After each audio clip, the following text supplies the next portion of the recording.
Hey everybody, this is Amanda Davis, owner and founder of Business Solutions by Design, your accounting ally. Coming back to you this June to talk about all things travel. So before we get started, we're going to bring out the fish. I think it was a beer commercial. When I was in high school, I clipped this out and it just basically says, this fish is in, he is always in, if he leaves, he'll die. You, however, have no excuse. So if we're talking about traveling, I thought that would be kind of a good bit of fun to show. Very old ad from some magazine, God knows where and how I got it. So if we're talking about travel, many of you probably travel for business. There's probably lots of times that you travel if you're in the wedding industry and you do destination weddings as a wedding photographer, or if you just simply work across the country, you might be actually having to go places and talk to people to run your business. So the business travel tips, things that you can do. And I feel a little out of depth. My sister gets on a plane almost every single week, so she can probably tell you more about this stuff, but the first thing that she always tells me, which I think is hilarious, is she has a go bag. And the go bag is just simply a bag of all the toiletries ready to go. So she has her little fluid ounces that TSA has approved. She has all of those things in there, so when she returns from a trip, all she has to do is refill it. It is always packed and ready to go. Literally, if I called her right now and said, hey, jump on a plane, as long as her schedule permitted, she'd be like, sure, I'll just grab my go bag and we'll get out of here. You know, she's done that before.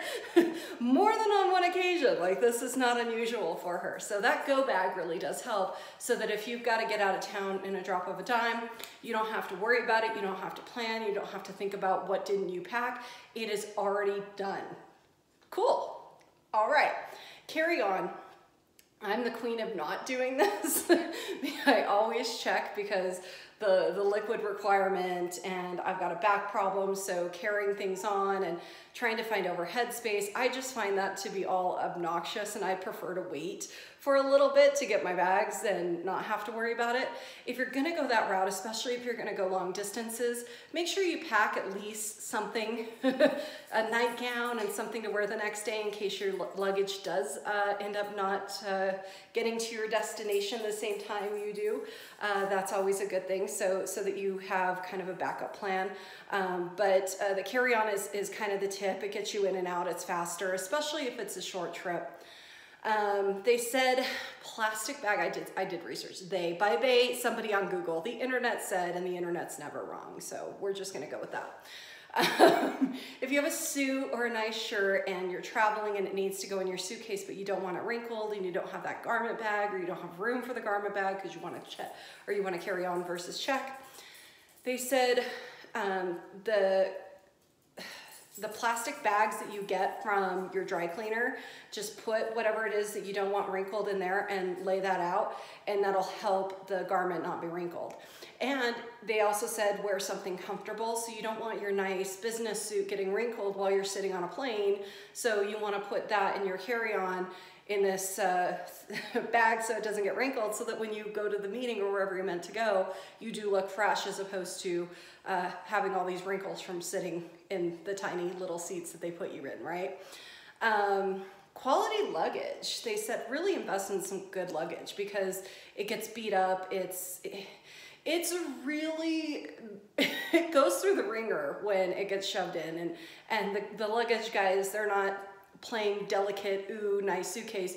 You need something that's hardy. You need something that can get beat around and have things slammed on it and have it thrown places. So invest in some quality luggage if you're gonna do a lot of traveling. They said, you know, rewards programs, you can get a lot more mileage out of the rewards program. Be a loyal customer to certain brands. You can get a lot more mileage out of those type of things. Non-stop flights.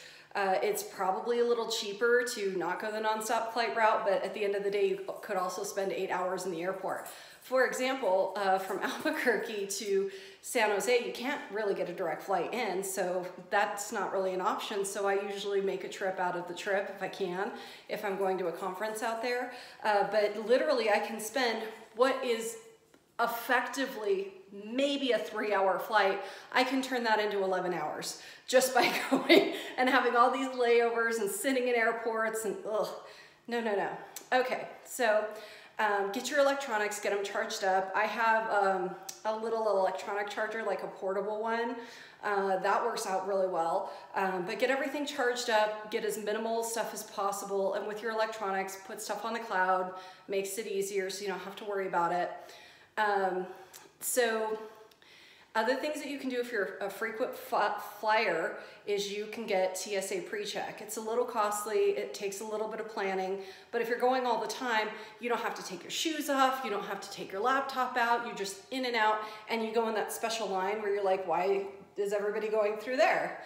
Most of the time, TSA PreCheck lines, you get in and out. And if you're gonna be doing international flights, then you probably wanna look at Global Entry because it's kind of similar, but for getting in and out of the international checkpoints. So that does help. To make it simpler for you, print out your itinerary, try to figure out how to do it. Prioritize your sleep above anything else. If you know me, it's hard for me to sleep in hotel rooms. So I have things that help me sleep and things that kind of get me in there. And I prefer having my stuff that helps me sleep versus an extra pair of shoes any day. So just saying, get your routine, get your sleep. That's always pretty helpful. Staying hydrated when you're traveling, that's hard to do and you don't really notice that you're being dehydrated, and you're gonna feel a lot better if you just remember to continuously drink some good water while you're throughout your day and you're traveling, because you can get exhausted, and that's part of the sleep issue, you know. So try to stay hydrated and try to bring healthy snacks. You know, you're traveling all the time, that's just junk that you're eating, all the stuff that they're giving you, so just be careful with that. Those are some business travel tips. So if you're traveling often, hopefully you got your go bag and you're ready to go and you're off to your next destination. So we'll see you after you get back from your little trip, and we'll be coming back to you next week to talk about all things travel.